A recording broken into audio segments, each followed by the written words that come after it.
Hi friends, इस video में हम क्यूपी लिमिटेड का Q1 FY27 का जो ब्लॉकबस्टर नंबर जो मैनेजमेंट ने शो किया है उस ब्लॉकबस्टर रिजल्ट के बारे में हम डिस्कस करेंगे। उसके साथ मैनेजमेंट ने इसका जो गाइडेंस है जो पिछले क्वार्टर में दिया था उस दिया हुआ गाइडेंस को फिर से रिवाइज किया है। तो इस रिवाइज्ड गाइडेंस के बारे में भी हम डिस्कशन करेंगे। तो पहले स्टार्ट करेंगे with the analysis of business model. तो बिजनेस मॉडल छोटा शॉर्ट में जान लेते हैं। तो अगर आप देखेंगे क्यूपिड लिमिटेड, अगर आप देखेंगे ये मेनली एक मेल कॉन्डोम का एक B2B वाला बिजनेस करता था। यानी ये लोग कॉन्डोम बनाते थे और इसको B2B में यानी बल्क में ये लोग एक्सपोर्ट कर देते। इसका मेन बिजनेस यही था, यानी इसका हेल्थ केयर वाला डिवीज़न। फिर उसके बाद इन लोगों ने हेल्थ केयर के साथ इन लोगों ने वेलनेस वाला सेगमेंट का ऐड किया। वेलनेस वाले सेगमेंट में ये लोग लुब्रिकेंट और बहुत तरह का जो सेक्सुअल जो थिंग्स होता है वो ये लोग बनाना स्टार्ट किया। उसके साथ फीमेल कॉन्डोम में भी ये लोग एंटर किया। तो इसका एक डिवीज़न हो गया आपका हेल्थ केयर वाला डिवीज़न और वेलनेस वाला डिवीज़न। इनमें ये लोग male condom, female condom, lubricant इस तरह का प्रोडक्ट ये लोग बनाते हैं। फिर इसका और एक सेगमेंट है जो नया वाला सेगमेंट है, वो है इसका FMCG वाला सेगमेंट। FMCG सेगमेंट में ये लोग क्या करते हैं, वो लोग hair oil, shampoo, deodorant, petroleum jelly, face wash इस तरह का जो प्रोडक्ट्स है ये लोग ये बनाते हैं और इसको ये लोग सेल करते हैं। तो यही है इसका बिजनेस मॉडल। दोनों सेगमेंट है, एक है इसका आपका हेल्थ केयर और वेलनेस वाला सेगमेंट जो मेन सेगमेंट है। ऑलमोस्ट 75% रेवेन्यू इससे आते हैं और remaining 20% revenue comes from their FMCG business से। तो यही है इसका बिजनेस मॉडल। अब चलते Q1 का जो ब्लॉकबस्टर नंबर आया उसके बारे में थोड़ा बहुत जान लेते हैं। फर्स्ट ऑफ ऑल इसका अगर आप रेवेन्यू देखेंगे तो 142% से ईयर ऑन ईयर बेसिस में ग्रो किया है। तो और इसका रेवेन्यू है 157 करोड़। मैनेजमेंट ने बताया था कि Q1 में ये लोग 150 करोड़ का रेवेन्यू बनाएंगे।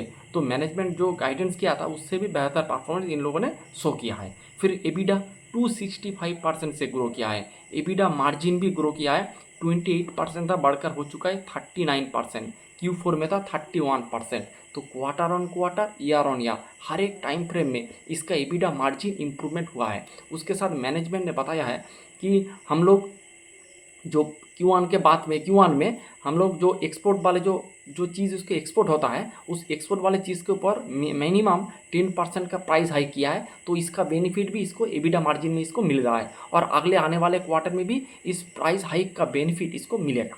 फिर चलते इसका नेट प्रॉफिट। तो net profit almost 200% year on year basis में ग्रो किया है। 44 करोड़ का पैट ऑलरेडी इसका हो चुका है।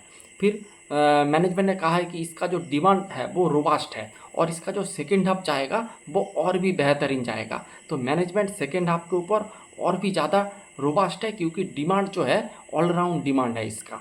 तो इसीलिए मैनेजमेंट ने कहा है कि हम लोग फिर से और एक बार रिवाइज गाइडेंस को रिवाइज करेंगे। तो पहले क्वार्टर 1 में से पहले आप देखिए Q4 के बाद इन लोग मैनेजमेंट ने एक बार गाइडेंस को रिवाइज किया था। पहले था 600 करोड़ का रेवेन्यू का गाइडेंस था FY27 में। इसके आगे वाले क्वार्टर में आके मैनेजमेंट ने कहा हम 600 नहीं 660 करोड़ का पैट बनाएंगे। आप कह रहा है हम 725 से 750 करोड़ का रेवेन्यू बनाएंगे। तो पहले 600 था, बढ़ा क्या किया 660, अब कह रहा है हम 730 से 750 करोड़ का रेवेन्यू बनाएंगे। बहुत ही अच्छी बात है। फिर चलती इसका पैट। मैनेजमेंट ने कहा था कि हम 180 करोड़ का पैट बनाएंगे after the end of FY27। अब कह रहा है हम 180 नहीं उससे भी ज़्यादा बनाएंगे। कितना बनाएंगे ना 210 से लेकर 225। तो 210 से लेकर 225 करोड़ का हम पैट बनाएंगे। तो रेवेन्यू का भी गाइडेंस बढ़ाया, उसके साथ पैट का भी गाइडेंस फिर से बढ़ाया है। तो यही है मोटा मोटी। और उसके साथ इसका जो नया वाला जो प्लांट है वो भी आप Q2 में वो आपका कमर्शलाइज हो जाएगा।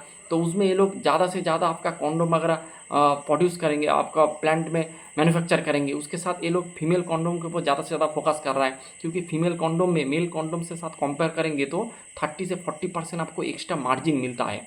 तो ये लोग फीमेल कॉन्डोम के ऊपर भी फोकस कर रहा है। उसके साथ ऑनलाइन में भी ये लोग काम कर रहा है और ऑफलाइन में ये लोग अपना जो बजाज स्टाइल के साथ एक कोलाबोरेशन किया है। तो बजाज स्टाइल का जो जो स्टोर होगा और उसके पास लगभग 200-300 स्टोर तो होगा ही। तो उस 300 स्टोर में ये लोग क्यूपिड का जो FMEG प्रोडक्ट है वो लोग उसके मॉल में रखेंगे। इससे क्या होगा, इससे इसका आपका बजाज स्टाइल के जितना फुटफॉल बढ़ेगा उतना क्यूपिड का भी आपका बेनिफिट होगा उतना उसका रेवेन्यू भी ग्रो करेगा, उसका एफएमसीजी वाला सेगमेंट भी ग्रो करेगा। तो ये ओवरऑल एक बढ़िया रिजल्ट क्यूपिड ने शो किया है और गाइडेंस भी रिवाइज किया है। बहुत बढ़िया कंपनी है, आपको पी थोड़ा ज़्यादा मिलेगा, लेकिन ये जैसे इसका पी ज़्यादा है उस हिसाब से ये अपना परफॉर्मेंस भी करता है। और हर एक क्वार्टर में अगर आप देखेंगे, अगर आप क्यूपिड को ट्रैक करेंगे तो आपको पता है हर एक क्वार्टर में आते हैं और अपना गाइडेंस को रिवाइज करते हैं। तो यही है ओवरऑल पूरा डिस्कशन क्यूपिड के ऊपर। बहुत ही बढ़िया company, keep trekking. Thanks for watching.